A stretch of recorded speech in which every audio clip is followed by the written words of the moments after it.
ज्ञान किसी पल में घटने वाली कोई घटना नहीं है कि 1 सितंबर को शाम 4:30 बजे ज्ञान हुआ। ज्ञान लगातार होता रहता है, अनवरत प्रक्रिया है जिसका कोई अंत नहीं। तो सर ये भी कहते हैं ना, वो तो इस तारीख को किसी का जब ब्रह्म अनंत है तो ब्रह्म लीनता का कोई अंत कैसे आएगा बताओ।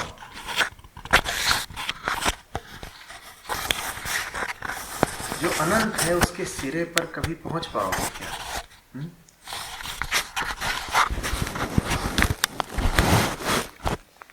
तो वो लगातार होता रहता है। जीवन के अनुभव, उन अनुभवों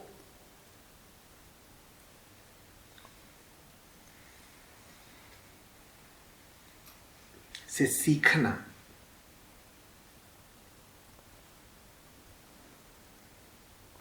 इसीलिए जीवन है।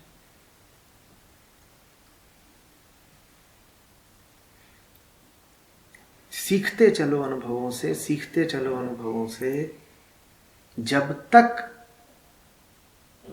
अनुभवों से अलग ही ना हो जाओ, जब तक अनुभवों के पार ना निकल जाओ, अनुभवों से अछूते ना हो जाओ,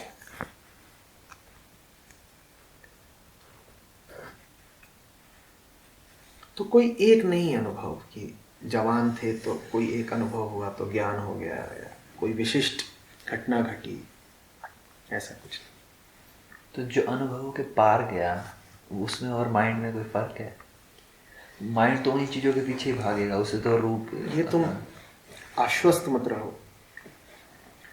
माइंड बहुत ज्यादा ऊर्जावान या बलशाली होता नहीं है। तुम्हारी प्यास मन को ताकतवर बना देती है। मन दौड़ता है ये तो तुम कह देते हो, ये छुपा जाते हो कि मन को दौड़ाता कौन है। मन की टांगों को ऊर्जा कौन देता है? वो ऊर्जा देते हो तुम।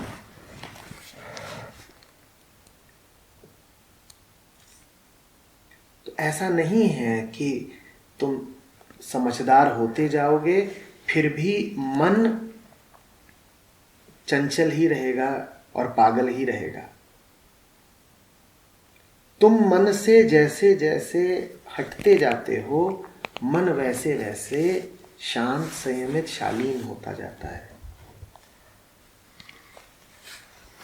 मन से भी पूछोगे कि मन तेरा बोझ कौन है, तो मन बोलेगा तू। तुम मन से पूछोगे मन तेरी बीमारी क्या है, तो मन बोलेगा तुम। तुम माने मैं। जैसे जैसे मन से तुम एक जिम्मेदार रिश्ता बनाते हो, एक भद्र रिश्ता बनाते हो, वैसे वैसे मन भी शांत, सरल, सहज होता जाता है। मन को बिगाड़ने वाले हम हैं और दोष देते हैं मन को कि मन उपद्रवी, मन चंचल, मन बंदर।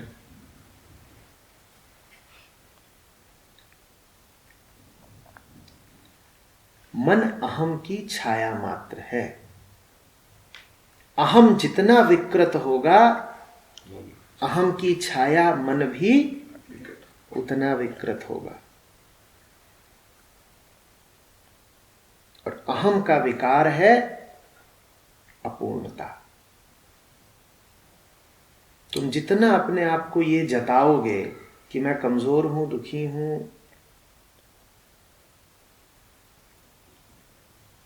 शोषित हूं,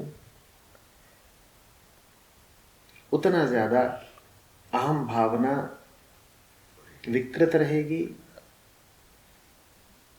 और उतना ज्यादा मन उपद्रवी रहेगा।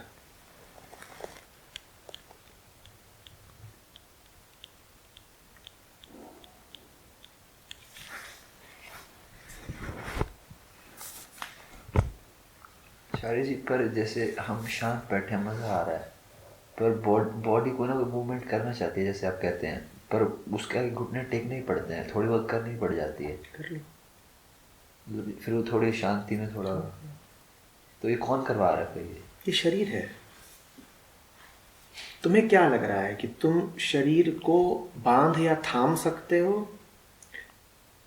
जब तुम्हें लग भी रहा है कि शरीर थमा हुआ है, तब भी शरीर में न जाने कितनी गतियां चल रही हैं। रक्त का प्रवाह जानते हो, शरीर में न जाने अन्य कितने द्रव्य हैं जो लगातार गति कर रहे हैं, दिल धड़क रहा है, आंखें झपक रही हैं।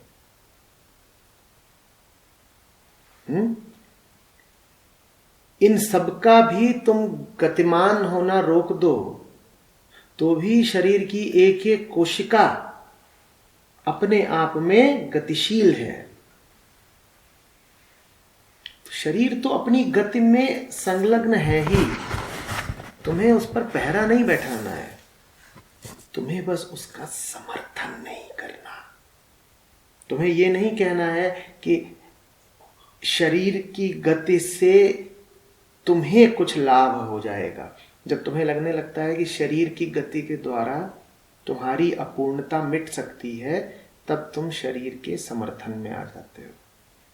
ये समर्थन किसी लाभ का नहीं होता।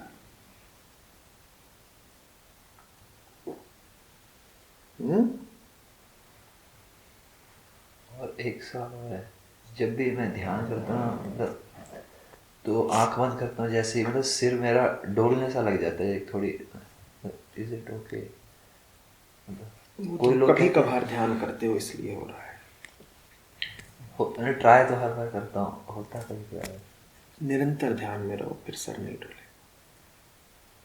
कोई कहते हैं कोई चक्कर है, ये हुआ, मैं तो मानता नहीं मतलब ऐसे। ध्यान तभी उपयोगी है जब उसमें व्यवधान ना आए।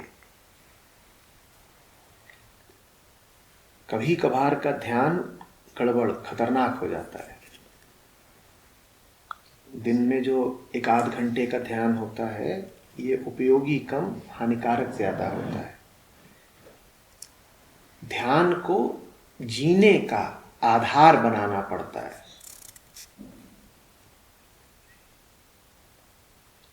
उठते बैठते, खाते पीते, जगते सोते ध्यानस्थ रहना होता है, तब ध्यान सच्चा हुआ। तो मतलब ध्यान एक जगह पे बैठ के आंखें बंद करके बैठने का नाम नहीं है मतलब? शुरुआत कर सकते हो वहां से। अच्छा। शुरुआत करने के लिए ये ठीक है कि कहीं बैठ गए, सुबह शाम आंख बंद करा, कुछ धारणा करी, ऐसे ध्यान की शुरुआत तो हो सकती है। पर 5वीं कक्षा में रुक नहीं जाना है। ये वाला ध्यान 5वीं कक्षा वाली बात है। शुरुआत करने के लिए ठीक है, पर जल्दी ही इससे आगे बढ़ जाना है। और आगे बढ़ने का मतलब होता है अनवरत ध्यान।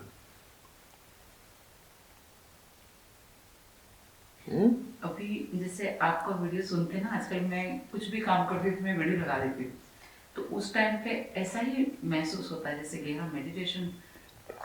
वो इसलिए तो अब आपका ध्यान थोड़ा विस्तृत हुआ, उसको और भी विस्तृत कर सकते हैं। आप सड़क पर हैं, आप मैदान पर हैं, आप रसोई में हैं, आप कुछ भी काम कर रहे हैं, आप दफ्तर में हैं, उस वक्त भी संभव है ध्यानस्थ रहना। तब जानिए कि ध्यान सफल हुआ। तभी तो लुत्फ है, आनंद है। लेकिन जैसे ही अपन समाज की एक्टिविटी में जाते हैं, तब वो स्थिति नहीं बनी रहती है। तब और चौकन्ना हो जाना है। जैसे ही पाइए कि हमला हुआ, और चौकन्ना हो जाना है। एक बार आपसे पूछूं, आप थोड़ा सा और क्लियर करो कि उठते बैठते खाते चलते असली ध्यान आप किसको कहना चाह रहे हैं? देखिए, आप अभी यहाँ बैठी हैं तो आपने एक भावना बनाई है कि ये एक पवित्र आयोजन है। आपने भावना बनाई है, उस भावना के कारण आप ध्यानस्थ हैं। उस भावना के कारण अगर मोबाइल बज रहा है तो आप तत्पर नहीं हो रहे बात करने को, बल्कि आप जल्दी से उसको बंद कर देना चाहते हो, है ना। उस भावना के कारण भले ही आपके घुटने थोड़े दर्द कर रहे हो, लेकिन आप इधर उधर करके थोड़ा अपने आप को अनुशासित किए हुए हो, है ना। प्यास लग रही हो या शौचालय की तरफ जाना हो, बहुत बातें होती हैं, नींद आ रही हो, वो सारी बातें अभी संयमित हैं, मर्यादित हैं, क्योंकि आपने अपने आप को कहा है कि ये अवसर पावन है और महत्वपूर्ण है ना। तो उस कारण अभी आपका ध्यान निरंतर है ना। सत्र थोड़ी देर में अर्धविराम लेगा और फिर आप ही अपने आप को बता देंगी कि पावन अवसर बीत गया। अगर पावन अवसर बीत गया तो अब कौन सा चालू हो गया? अपावन। समझिएगा, सत्र यदि पावन है तो सत्र के उपरांत जो शुरू हो गया वो आपके ही अनुसार क्या हो गया? अपावन हो गया ना। अपावन, अपवित्र। तो फिर ध्यान क्यों लगेगा? अपवित्र समय में और अपवित्र जगह पर कोई ध्यान लगाता है? ध्यान नहीं लगेगा। तो इसलिए ध्यान टूट जाता है हमारा। अभी ध्यान लगा हुआ है क्योंकि आपने एक सुंदर धारणा की है। उसी धारणा के कारण ध्यान लगा। और थोड़ी ही देर में आप एक दूसरी धारणा कर लेंगी और उस धारणा के ही कारण ध्यान भंग हो जाएगा। धारणा मत बदलिए। आपका मतलब अवेयरनेस इज ध्यान। धारणा मतलब तुम क्या भाव रख रहे हो जीवन के प्रति। मतलब खुद चाहेंगे तो यही भाव परमानेंट बना रहे सकते। शाबाश। यानी कि बात अपने इरादे की है। नहीं, अब चलते फिरते खाते पीते ऐसे ही रहिए कि मौका पाक है, पवित्र है। ऐसे ही रहिए कि अभी सत्संग ही चल रहा है और सामने बैठे हैं और देख रहे हैं। अच्छा, मेरा गुरु मेरे सामने है। बिल्कुल सामने बैठा है, देख रहा है, तो ये ध्यान है। ध्यान है। कोई मौका नहीं है जब वो जो सदैव है, सर्वत्र है,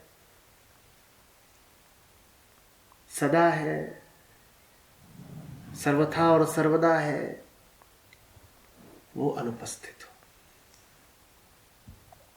यहां भी है वो, वहां भी है, अभी भी है और कभी भी है। खुद ही है मतलब इसका। तो फिर कोई भी मौका या कोई भी जगह अपवित्र कैसे हो सकती है? और अगर वो पवित्र है तो वहां वैसे ही बैठूंगी जैसे सत्संग में। तो मैं गाड़ी चला रही हूं, हाथ में भले स्टीयरिंग है, लेकिन ये है तो सत्संग ही। क्योंकि यदि परमात्मा है तो सदा है और सर्वत्र है, तो फिर गाड़ी के अंदर भी तो है। हर वक्त उसकी फील करना, उसको फील करना। शुरुआत के लिए भावना, हाँ, कुछ समय बाद भावना की भी आवश्यकता नहीं है। आरंभ में धारणा रखनी पड़ती है, बाद में वो धारणा परिष्कृत होते होते इतनी सूक्ष्म हो जाती है कि धारणा की भी जरूरत नहीं पड़ती। तो अभी प्रैक्टिस धारणा से करनी है। धारणा से। हर पल मेरे साथ है। है।